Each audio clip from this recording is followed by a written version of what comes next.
한 주간 평안하셨는지 모르겠습니다. 세상이 워낙 요동치고 분노해서 마음의 평안을 가지기가 쉽지는 않은 시대입니다. 그러나 우리는 현상과 상황과 형편으로 사는 것이 아니고 뭐로 살죠? 믿음으로 삽니다. 그래서 믿음의 반석이신 그리스도 예수만이 우리의 든든한 요새시요 산성이시라는 것을 배워나가고 있는 중인 것 같아요. 그래서 우리가 우리의 능력으로 사는 것이 아니라 믿음으로 사는 그런 삶이 되었으면 좋겠습니다. 우리가 우리 자신과 또 옆에 있는 분들 좀 축복했으면 좋겠습니다. 잘 되고 있습니다. 잘 될 겁니다. 하고 그렇게 한번 축복해 주시기 바랍니다. 예, 고맙습니다. 성도들의 삶의 특징이 무엇일까요? 좀 쉽게 말씀드리면 세상 사람들과 다른 독특성이 무엇이냐 하는 것이죠. 사실 우리는 세상 사람들과 별 다를 것이 없습니다. 우리도 보통 사람이다 보니 몸으로 살아갑니다. 자, 그래서 육신적인 차원에서는 생명 활동이 있겠죠. 식사를 하고 또 열심히 일을 하고 또 쉬기도 하고 그렇게 해야 됩니다. 아무리 믿음이 있다고 해도 식사를 하지 않고 밥을 먹지 않거나 쉬지 않거나 일을 하지 않을 수는 없어요. 우리가 우리의 몸으로 이제 생명적인 활동을 해야 되죠. 또 생각해 보면 사회적인 활동도 있습니다. 학생들은 학교를 다녀야 되고 직장인들은 직장을 다녀야 되고 뭐 생업 활동을 하기도 하고 또 인간관계 속에서 우리가 살아갑니다. 자, 그러나 성경은 이렇게 별반 다를 것이 없는 우리의 삶이 분명히 달라야 된다고 그렇게 확정하고 있습니다. 자, 그러면 성도의 삶이 세상 사람과 무엇이 다른 것인가? 이걸 설명하기 위해서 구약에서 보시면 이스라엘이란 나라를 하나님이 등장시키세요. 그러면서 그 이스라엘이 존재하는 방식을 통해서 오늘날 교회와 성도는 어떻게 달라야 하는 것인가 하는 것들을 설명하고 있습니다. 오늘 뭐 길게 이것을 설명드릴 수는 없고요. 요한복음 신명기 7장 7절에 하나님이 이렇게 말씀하십니다. 여호와께서 너희를 기뻐하시고 너희를 택하시면 너희가 다른 민족보다 수요가 많기 때문이 아니라 너희는 오히려 모든 민족 중에 가장 적으니라, 그렇게 얘기를 했어요. 그들의 능력 때문이 아니라는 것이죠. 자, 그러면 이 이스라엘의 이스라엘됨이 어디 있느냐? 결국은 택하신 자인 하나님을 전적으로 의지해야 된다는 겁니다. 이스라엘이 이스라엘 되는 것은 그것밖에 없다는 거예요. 다른 나라들처럼 군대나 아니면 무기의 힘을 의지하지 말고 나를, 하나님을 의지하는 것 속에 이스라엘의 이스라엘됨이 있다는 것입니다. 그래서 하나님이 가나안 땅에 들어가는 이스라엘 백성들에게 부탁한 것이 있습니다. 말을 많이 두지 말라. 말을 많이 두지 말라. 은금을 많이 두지 말라. 무슨 얘기일까요?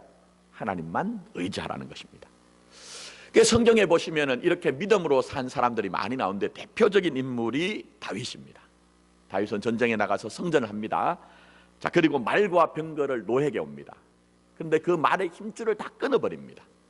자, 말의 힘줄을 끊는 것은 말이 아무 소용이 없다는 것이죠. 내가 그 힘을 의지하지 아니하고 세상 힘을 의지하지 아니하고 하나님을 의지하겠다는 거예요. 자, 그러나 안타까운 것은 다윗의 아들 솔로몬이죠.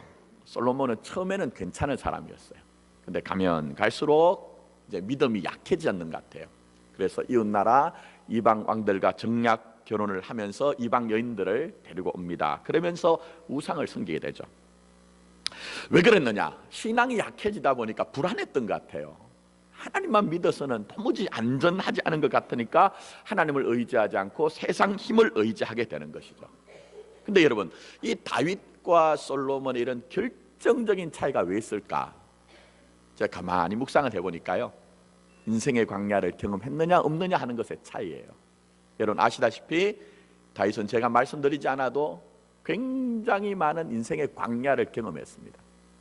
그 광야 가운데서 이 다윗은 정말 자기의 힘과 능력의 무력함을 깨달으면서 하나님을 신뢰하고 하나님을 의지하는 법을 하나하나 배워온 인생입니다. 전적으로 하나님을 바라보고 전적으로 하나님 앞에 위탁한 믿음의 삶을 살았죠.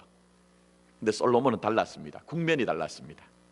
여러분 아신 것처럼 굉장히 솔로몬은 주어진 환경이 아주 수월케 출발한 사람이었습니다. 또 승승장구한 인생이었습니다. 결국은 어떻게 됩니까? 그에게 주어진 영광과 축복을 다 유지하지 못하는 모습. 믿음의 사람들에겐 고난을 어떻게 이해해야 되느냐 하는 것이 굉장히 중요한 것이 있습니다. 자, 시편 119편 67절에 시인이 이렇게 고백합니다. 내가 고난당하기 전에는 그릇 행하였더니 이제는 주의 말씀을 지키나이다 얘기합니다. 또 더 나가서 71절에는 더 적극적으로 고난당하는 것이 내게 유익이라. 이로 말미암아 내가 주의 율례들을 배우게 되었나이다 얘기합니다. 그러니까 무슨 얘기입니까? 고난이 주는 유익이 있다는 거예요. 고난이 아니면 찾지 못하는 바른 길이 있으며 고난이 아니면 도무지 깨우치지 못하는 영적 진리가 있다는 거예요, 여러분. 그래서 성경에 보시면 이렇게 고난이 중요한 역할을 했던 수많은 사람들 가운데 다윗뿐만 아니라 우리는 모세라는 사람을 알고 있습니다. 출애굽기 3장에 가보시면요, 꿈도 잃어버리고 소망도 잃어버리고 아주 쪼그라든 한 인생을 보게 돼요. 원래는 히브리인의 자식이었으나 본의 아니게 애굽 공주에게 입양이 되어서 그 당시 고대 근동의 최고의 제국이었던 애굽의 왕자로서 40년 동안 모든 것들을 누렸습니다, 모세는. 그러나 그 안에서 버릴 수 없는 그 민족 의식 때문에 결국 동족을 괴롭히는 애굽 사람을 죽였죠. 그래서 그동안 누리던 모든 부귀영화를 다 잃어버립니다. 그리고 미디안 광야로 가서 40년을 양을 치며 지내게 됩니다. 자, 보시면 애굽의 왕자로 살던 사람이 한낱 이름 없는 목동으로 목자로 살게 됩니다. 그야말로 하늘과 땅의 차이예요. 여러분, 없던 사람이 그냥 없게 사는 것은 뭐 그럴 수 있습니다. 근데 모든 것들을 다 누리던 사람이 어느 한순간 다 잃어버리면요, 상실하면 그것만큼 힘든 것이었거든요. 근데 얼마나 비참하겠습니까? 거기다가 또 우리가 잊지 말아야 되는 것은 이 사람은 실패자일 뿐만 아니라 살인자요 도망자 신세가 되고 과거에 쫓기는 사람입니다. 근데 과거에만 쫓기는 것이 아니라 과거가 이렇다 보니까 미래도 없는 사람이 됐어요, 여러분. 이런 말이 별로 좋은 말은 아닙니다만 세상 사람들이 그렇게 얘기를 하더라고요. 옛말에 과거가 있는 남자는 용서를 해도 누군 용서하지 말라고요? 미래가 없는 남자는 용서하지 말라. 그런 이제 얘기가 있어요. 그러니까 이제는 과거도 없을 뿐만 아니라 미래도 없는 그런 상태, 꿈도 소망도 어떤 것도 없는 정말 완전한 절망 속에 빠져 있는 모습이에요. 자, 그런데 드디어 하나님이 40년 만에 모세에게 나타났단 말입니다. 우리 입장에서는 얼마나 반갑고 얼마나 감격스러울까 싶지만 모세의 반응은 그렇지 않습니다. 하나님 앞에서 못하겠다고 얘기를 합니다. 하나님이 가라고 하는데, 내가 함께함으로 가라고 하는데, 내가 간다고 해도 사람들이 나에게 누가 너를 보냈느냐고 의심할 것입니다. 더구나 나는 입술이 뻣뻣해서 말하지 못하는 무능한 사람입니다라고 그렇게 비탄을 얘기합니다. 근데 일면 이해되는 면이 있죠. 왜 그러냐? 40년 전에 아주 혈기가 방장한 젊은 시절에 부를 것이지 왜 이 80이 돼서 쪼그라진 이때 왜 하필이면 부르냐 하는 거예요. 40년 전에 애굽의 왕자로서 모든 것들을 다 가지고 능력 있을 때 그때 좀 나를 찾으시, 이렇게 대화할 사람조차도 없어서 내가 말조차 하지 못하는 쪼그라진 인생을 사는데 왜 나를 이때에서야 찾아오느냐 하는 거예요. 여러분 보십시오. 모세 입장에서는 참 섭섭했을 것 같아요. 이해가 되지 않았던 것 같아요. 그래서 모세 입장에서는 어떤 면에서는 이 시간이 뺏긴 시간이요, 잃어버린 시간이요, 상실한 시간입니다. 지난주에 우리가 보았던 것처럼 예레미야로 얘기를 하면 이 시간은 파괴하고 파멸하고 넘어진 시간이요, 이 시간은 모든 것이 다 뺏긴 시간이에요. 참 안타까운 시간이죠. 그러나 하나님은 그렇지 않다고 얘기합니다. 이 시간이 꼭 모세에게 필요한 시간이었다고 얘기하고 있어요. 무너지고 넘어지는 것 속에 내가 너 속에 나의 것들을 건설하는 시간이고 너의 것이 뽑혀지고 내 것을 심는 귀한 시간이었다고 주님은 말씀하고 계세요. 여러분 보십시오. 여러분의 인생에도 혹시 나는 이거 꼭 넘어지면 안 되는데, 이거 무너지면 안 되는데, 이거 뽑히면 안 되는데 하지만 역설적인 하나님의 신비가 있어요. 고난의 신비가 있어요. 내가 그동안 붙들고 있던 것들, 어떤 면에서 아집스럽게 고집스럽게 내가 정말 의지했던 것들, 그것 아니고 하나님의 것을 하나님이 주시는 시간이 우리에게도 있더라는 거예요, 여러분. 그래서 보시면 D.L. 무디, 전 세계적인 그런 이제 목사님 아닙니까? 근데 이분이 모세 일생 120년을 한 세 단계로 그렇게 나눕니다. 이렇게 설명합니다. 모세 전반기 40년 애굽의 왕자로 있던 이 시기를 이 무디 목사님은 I am somebody의 시간이었대요. 무슨 얘기입니까? 나 이런 사람입니다 하는 그런 시간이었다는 거예요. 자신을 아주 대단한 사람으로 생각했다는 거예요. 내가 무엇인가 계획하고 내가 무엇인가 실행하면 다 될 수 있다고 하는 그런 생각을 가지고 있던 시간이었다는 거예요. 근데 여러분 한번 생각해 보세요. 그때 하나님이 그에게 말씀하셨나 한 거예요. 하나님은 침묵하셨습니다. 하나님은 그를 부르시지 않았어요, 여러분. 자, 그 다음에 이제 40년 미디안 광야에서 이름 없는 목자로 살아갑니다. 그것도 자기의 양을 치는 것이 아니라 누구의 양을 치죠? 장인의 양을 칩니다. 요즘은 처가살이가 뭐 문제된 거 없습니다. 사실은 어떤 면에서는 처가에 가까이 가면 갈수록 복 받았다고 얘기를 하더라고요, 요즘은. 근데 그 시대는 그런 시대가 아닙니다. 장인의 양을 치는 아주 초라한 그런 신세가 됐습니다. 근데 이때 미디안 광야의 40년의 시기를 무디 목사님은 I am nobody의 시간이라는 거예요. 내가 뭔가 대단한 사람이고 내가 뭔가 할 수 있다고 생각했던 그 사람이 지금 이 광야를 지나가면서 이제야 인생의 실상을 알게 됩니다. 내가 단독적으로 무엇을 하는 것이 아니라 하나님 없이는 아무것도 되지 않는 것이구나. 내 지혜와 경험이란 것이 이 세상에 비하면 얼마나 한갓 먼지와 같은 것이구나 하는 것을 성찰하기 시작하고, 이제서야 내 인생 나 스스로 무엇인가 도모해서 내 능력으로 사는 것이 아니라는 것을 실제적으로 깨달은 시간, 그 귀한 시간이라는 거예요, 여러분. 자, 그 다음에 그리고 난 후에야 이제 마지막 40년의 시간, 이 시간을 무디 목사님은 I am God's body라고 합니다. 무슨 얘기입니까? 내 인생 하나님의 것입니다. 내가 전에는 비록 내 인생을 나의 것으로 생각하고 내 마음대로 독립적으로 무엇인가 할 수 있다고 생각했지만 이제는 그렇게 하지 않겠습니다. 나 스스로 판단해서 고집스럽게 아집스럽게 무엇을 하자는 것이 아니라 하나님 앞에서 겸손하게 하나님이 하시라고 하신 일들을 믿음으로 감당하겠습니다. 때로는 내가 마땅한 일은 아니지만 하나님 주신 그 능력이라고 하면 하나님이 하시라고 하신 일들을 내가 감사함으로 감당하겠습니다. 이렇게 하나님의 손에 붙들린 전적으로 그의 삶을 위탁하고 믿음으로 살았던 시기라는 거예요, 여러분. 우리가 어디까지 가야 될까요? 우리의 인생의 궁극적인 그 자리가 어딜까요? 우리도 이 모세처럼 하나님, 우리의 인생이 여기에 있습니다. 나는 내 인생을 독립적으로 내가 뭘 판단하고 내가 뭘 이루는 것이 아니라 하나님과 함께함으로 말미암아 하나님의 일을 이루는 인생이 되겠습니다 하는 그 자리까지 나가야 된다는 거예요, 여러분. 근데 중요한 것은 모세가 어떻게 이 모세가 되는 자리, 내 인생 하나님의 것입니다 하는 그 고백과 결단이 있는 자리까지 나갔느냐 하는 거예요.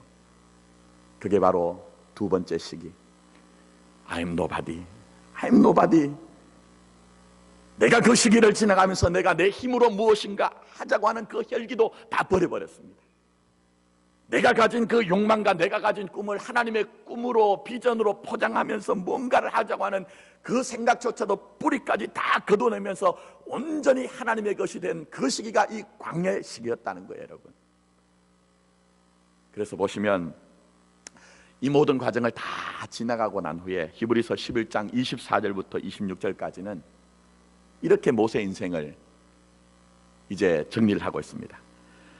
믿음으로 모세는 장성하여 바로의 공주의 아들이라 칭함받기를 거절하고 도리 하나님의 백성과 함께 고난받기를 잠시 죄악의 낙을 누리는 것보다 더 좋아하고 그리스도를 위하여 받는 수모를 애굽의 모든 보화보다 더 큰 재물로 여겼으니 이는 상 주심을 바라봄이라 얘기했습니다.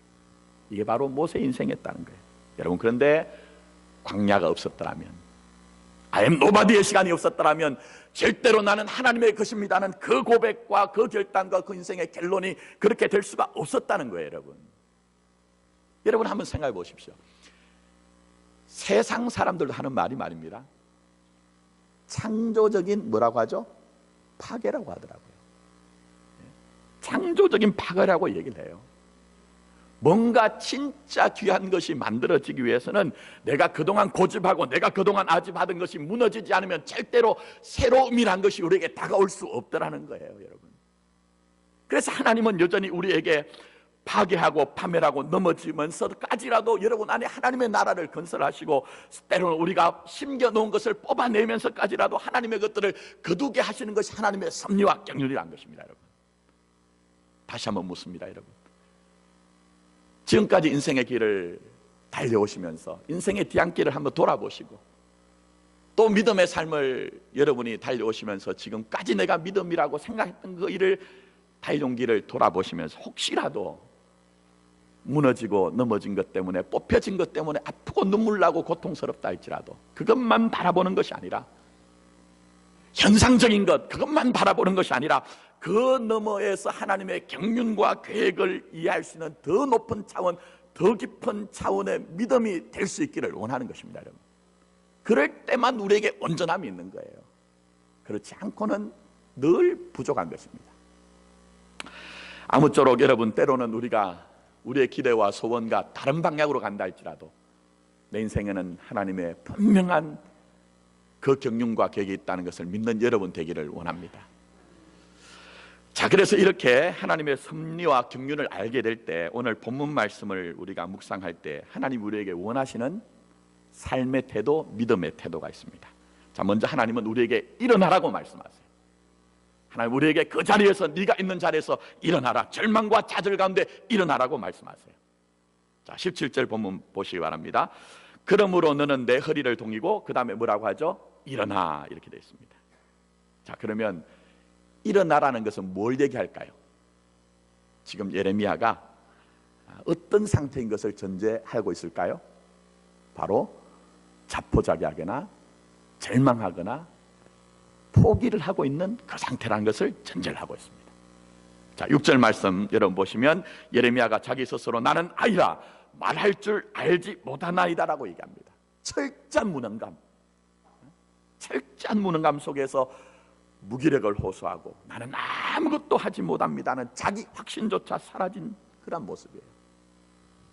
내 과거도 힘들고 내 현재도 힘드니 장래도 아무것도 지금 볼 것이 없다는 거예요. 어찌 보면 이 예레미야는 육신적으로는 살아있는지 모르지만 그의 마음은 정말 죽어있는 것 같은 그런 절망의 상태라는 것이죠. 그래서 여기에 일어나라는 쿰이라는 단어는요, 예수님께서 회당장 야이로의 딸, 죽은 딸을 일으키실 때 달리라 쿰 했던 그 말과 똑같은 지금 말이 사용되는 거예요. 하나님이 일어나라는 것이 무엇입니까? 내가 이제 이 상황과 형편 가운데 절대로 나는 모든 것을 할 수 없습니다, 어쩔 수가 없습니다 하는 그 자포자기와 절망, 그 죽음 같은 그 절망에 갇혀있지 말고 제발 네가 믿음을 가지고 그 자리를 탈출해서 내가 원하는 그 자리까지 나오라는 거예요. 여러분, 저는 오늘 이 시대 속에 살아가는 우리들이 주님 주신 믿음으로 전부 다 일어날 수 있는 여러분 되기를 원합니다. 때로는 나에게 있는 두려움과 때로는 운명과 숙명과 같은 그 굴레에서 박차고 일어날 수 있는 여러분이 되기를 원하는 것입니다. 자, 그런데 문제가 있습니다. 어떻게 일어날 수 있느냐 하는 거예요. 우리 중에 어느 누구가 아이고 계속 나는 이게 좋아요, 뭐 그 인생이란 것이 어제 같은 오늘이고 오늘 같은 내일 아닙니까? 뭐 그만하게 사는 것 아닙니까? 이런 마음 들 수가 있거든요. 근데 그런 분들은 사실은 깊이 들어가면 아무도 없습니다. 기회만 되면, 어떤 일이 되면 일어나고 싶다는 거예요. 절망을 노래하는 밤의 노래를 부르는 인생이 아니라 정말 우리 주님 주신 믿음으로 말미암아 어렵고 힘들다 할지라도 믿음의 창가를 부르는 인생이 되고 싶다는 것이 전부 믿음의 사람들의 고백이고 그런 소원이죠. 그러면 어떻게 일어날 수 있느냐 하는 거예요. 자, 오늘 본문 말씀 말고 7절 말씀 한번 올라가 보십시오. 거기 중요한 것을 하나님이 얘기하십니다. 예레미야에게 뭐라고 말씀하십니까? 너는 아이라 말하지 말고 얘기했습니다. 예레미야는 자기 스스로 나는 아이라고 얘기합니다. 그런데 하나님은 너는 아이라고 얘기하지 말라는 거예요. 무슨 얘기입니까? 너의 관점에서 보는 것이 아니라 누구의 관점에서? 하나님의 관점에서 너를 보라는 거예요. 여러분, 우리가 어떻게 하면 이 절망과 낭만과 때로는 우리에게 있는 이 무기력, 삶의 무능력 가운데 일어날 수 있을까요? 우리가 지금까지 내가 나를 보던 관점이 아니고 하나님이 여러분을 보는 그 관점으로 볼 때만 일어날 수가 있는 것입니다. 여러분, 때로는 내가 나를 평가합니다. 때로는 내 곁에 있는 사람들이 나를 평가합니다. 그는 하나님은 너의 평가도, 너 주위에 있는 사람들의 평가도 중요하지만 내가 너를 어떻게 보고 내가 너를 어떻게 인정하느냐 하는 것이 중요하다는 거예요. 세상의 모든 사람들이 다 나를 향해서 손가락질하며 틀렸다 할 때도 내가 너의 의로움이 되겠다고 말씀하고 있습니다. 모든 사람들이 너를 거짓을 하는 사람이라고 얘기하지만 하나님은 너는 지금 내 안에 있는 진실로 사는 사람이라고 얘기를 하고 있습니다. 모든 사람들이 우리를 향해서 무능한 사람이라고 얘기하지만 하나님은 내가 너의 힘과 능력이 되어줄 것이라고 얘기를 하고 있습니다. 그렇기 때문에 사랑하는 성도 여러분, 때때로 우리도 이 예레미야처럼 나는 나 스스로 안 돼, 나는 나 스스로 안 돼, 이런 생각이 들 때가 있습니다. 그러나 믿음은 나는 안 된다는 생각이 드는 그 순간에도 하나님이 할 수 있다고 하면 그것을 수긍하고 인정할 수 있는 것이 믿음인 것입니다. 근데 문제는 하나님은 할 수 있다, 그것을 해야 된다고 말씀하는데 계속 하나님 앞에서 저는 안 됩니다 하는 것은 겸손이 아니라 겸손을 가장한 교만인 거예요, 여러분. 그래서 우리 하나님께서 우리에게 일어나라고 하는 것은 이제는 그런 자리 말고, 그런 상태 말고, 그런 존재 말고 이제는 네가 나를 믿는 믿음으로 말미암아 이제는 일어나라고 우리에게 말씀하고 있는 것입니다. 특별히 일어난다는 것은 간단한 문제는 아닙니다. 그래서 오늘 본문 말씀을 여러분이 다시 한번 보시면 일어서되 어떻게 일어서라고 합니까? 허리를 동이고 일어서라고 얘기합니다.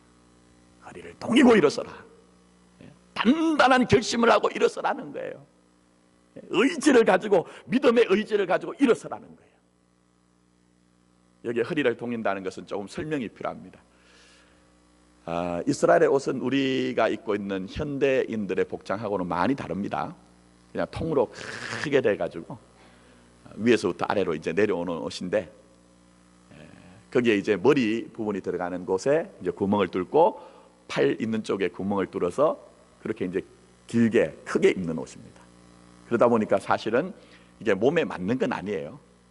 그래서 뭐 이렇게 움직이거나 또 일을 하기 위해서는 허리에 띠를 매야 되는 복식이 바로 이 이스라엘 사람들의 복장입니다. 대표적으로 보면 여러분 그런 장면이 있죠.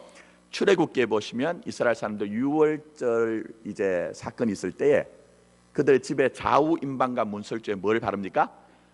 어린 양의 피를 바르죠. 그리고 그 제물들을 그날 밤에 하나님이 다 먹도록 합니다. 자, 그런데 그 어린 양을 먹을 때 뭐라고 말씀을 하시느냐? 너희들이 이렇게 먹으라 말씀하시면서 허리에 뭘 왜라고 하죠? 띠를 띠고 먹으라는 거예요. 근데 그 말의 의미는 그냥 단순히 너희들이 단정한 복장을 갖추라는 게 아닙니다. 너희들이 탈출하는 그 출애굽의 역사는 너무 중요하기 때문에, 너무 긴급하기 때문에 너희들 의지를 가지고 단단히 마음을 준비하고 그렇게 하라고 하시는 말씀으로 너희의 허리에 띠를 동이라, 너희의 허리에 띠를 매라고 말씀하는 거예요. 그래서 베드로 사도도 베드로 전서 1장 13절에 이렇게 말씀하십니다. 그러므로 너희 마음의 허리를 동이고, 너희 마음의 허리를 동이고, 똑같은 얘기를 하죠. 그 다음에는 근신하여라는 단어를 얘기합니다. 마음의 허리를 어떻게 맬 것인가, 마음의 허리를 어떻게 동일 것인가, 근신하라는 거예요. 근데 이 근신하다는 말은 정신을 바짝 차리라는 거예요, 여러분. 정신을 바짝 차리고 정확한 판단력을 가지라는 거예요, 여러분. 보십시오. 정말 우리 상황이 어려면요, 우리의 이 안목이, 시각이 좁아듭니다. 그러면서 바른 판단과 바른 생각을 하기가 참 어려워요. 자꾸만 상황에 끌려가고 상황에 우리의 마음이 묶이는 것이 우리의 현실이죠. 근데 하나님은 우리에게 그런 상황과 형편을 무시하는 것은 아니지만 하나님의 뜻과 계획과 경륜을 생각하라는 거예요. 이 일조차도 전부 하나님은 진료와 재료를 삼아서 하나님의 선하심과 인자하심이 무엇인지를 드러낸 하나님의 뜻이 여러분에게 있다는 거예요, 여러분. 그래서 여러분 아시는 것처럼 에베소서 6장 14절에는 서서 진리로 허리띠를 띠라고 얘기하는 겁니다. 상황을 따라가지 말고 진리 안에서 생각하고 진리 안에서 판단하고 진리 안에서 행동할 때만 온전함이 있기 때문에 진리로, 말씀으로, 예수로 허리를 띠를 띠라는 것입니다. 저는 오늘 예배 가운데 있는 저와 여러분들이 하나님으로 말미암아 일어설 수 있는 여러분 되기를 원합니다. 진리로 말미암아 일어설 수 있는 여러분 되기를 원합니다. 우리 안에 예레미야처럼 때로는 두려움도 있습니다. 무기력도 있습니다. 그러나 하나님은 지금 여러분들에게 일어서라고 말씀하고 있습니다. 우리도 예레미야처럼 때는 우리도 어쩔 수 없다는 숙명과 운명이 굴레 지어진 것처럼 보여지는 삶의 현장도 있습니다. 그러나 주님은 분명히 우리에게 허리를 동이고 일어서라고 말씀하기 때문에 일어설 수 있는 저와 여러분 되기를 예수님의 이름으로 축복합니다. 자, 더 나가서 오늘 하나님께서는 우리에게 행동하라, 행동하라, 순종하라고 말씀하세요. 자, 17절 중반절 다시 한번 보시기 바랍니다. 하나님이 예레미야에게 이렇게 말씀하십니다. 내가 내게 명령한 바를 다 그들에게 말하라, 이렇게 얘기합니다. 여러분 한번 묻겠습니다. 예레미야가 불신하는 사람이었을까요? 하나님의 살아계심도 인정하지 않고 하나님이 말씀하신다는 것도 수긍하지 않는 불신의 사람이었네 하는 거예요. 이건 아니죠? 예레미야는 분명히 하나님의 살아계심도 인정하고 하나님이 말씀하신다는 것도 수긍하는 그런 사람이었어요. 근데 내 형편이 너무 어렵다 보니 하나님 아무리 나를 불러서 하나님의 뜻이 하나님의 계획이 있다 할지라도 내가 어떻게 이 일을 하겠습니까 하고 탄식하고 절망하는 사람이에요. 근데 지금 하나님이 말씀합니다. 내가 내게 명령한 바를 다 그들에게 말하라. 내가 내게 명령한 바를 다 그들에게 말하라. 행동하라, 순종하라, 생각하고 고민하고 절망하고 좌절하지 말고 제발 좀 믿음을 가지고 그 일들 안에서 실제적인 실행을 해봐, 행동을 해봐, 순종을 해봐. 그렇게 주님이 우리에게 말씀하고 계시는 거예요. 여러분, 믿음의 역사가 언제 우리에게 나타납니까? 우리가 생각할 때 나타납니까? 아니면 어떤 거룩하고 영광스러운 계획을 세울 때 우리에게 나타나는 것입니다.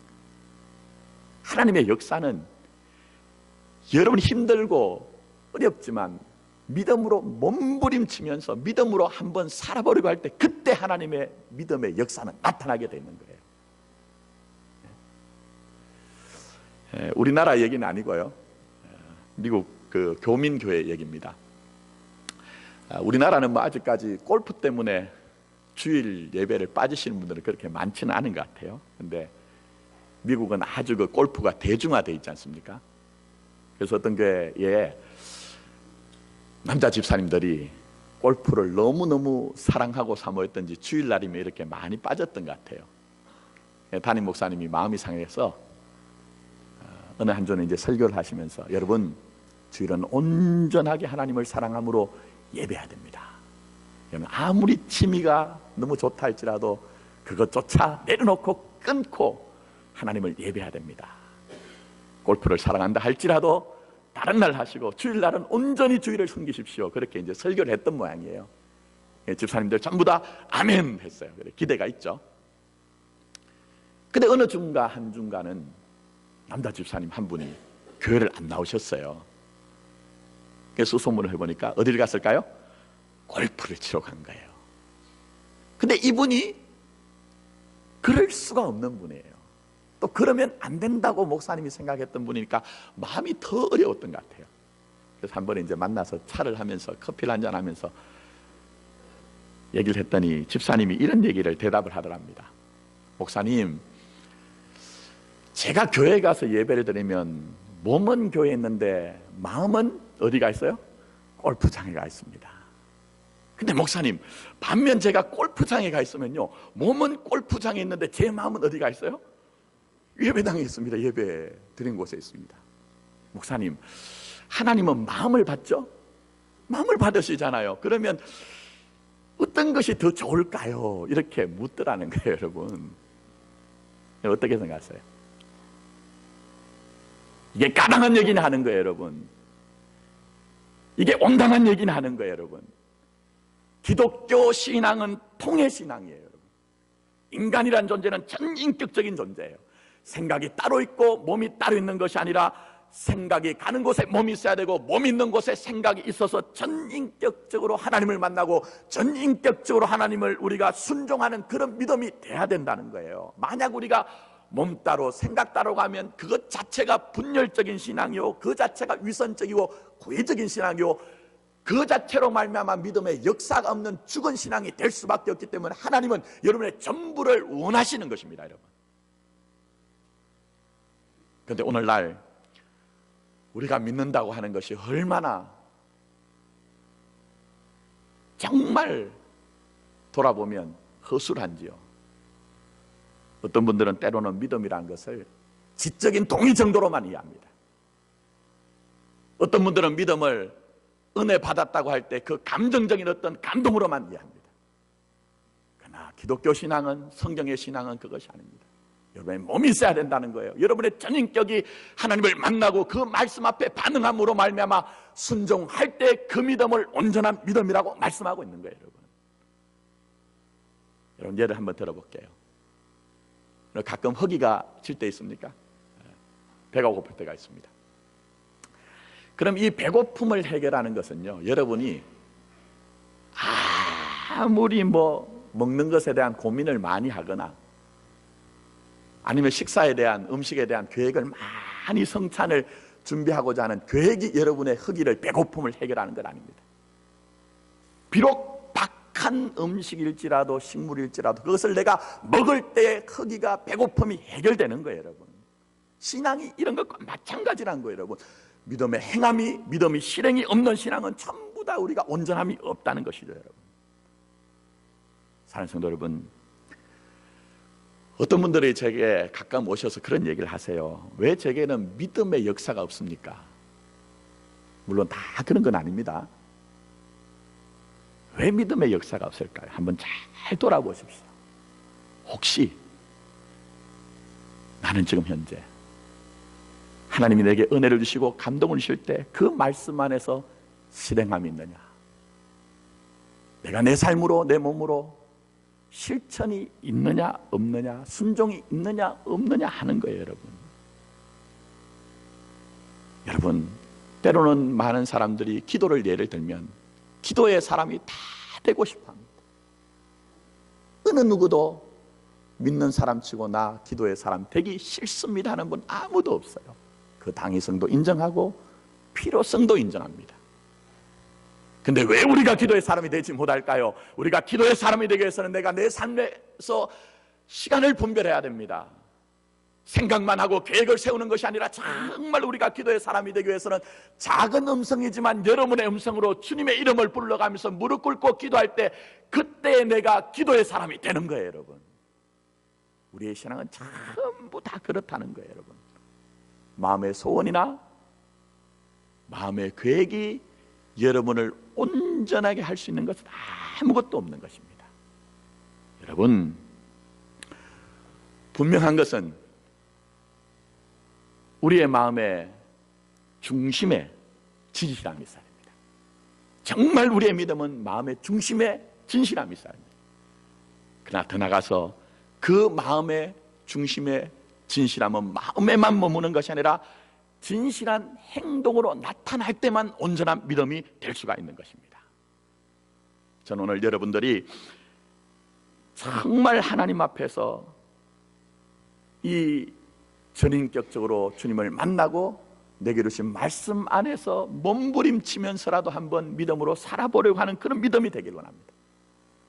그래서 여러분, 때때로 우리는 우리 스스로 나는 아이라 말하지 못합니다 하였던 그 예레미야의 인생이지만 하나님은 순종할 때에, 실행할 때에 큰 은혜를 베푸심으로 말미암아 믿음의 역사가 있는 여러분의 삶이 되기를 원합니다. 이제 말씀을 맺습니다. 여러분에게 주신 은혜가 무엇입니까? 사실은 더 많은 은혜를 받아야 된다고 생각하는 것은 어리석은 것입니다. 이미 주신 은혜로만 해도 충분합니다. 그렇다면 예레미야처럼 우리도 여전히 두려워할 것이 많이 있고 또 혼돈하고 분주하고 요동치는 세상 가운데 때로는 나는 나의 무능을 경험합니다.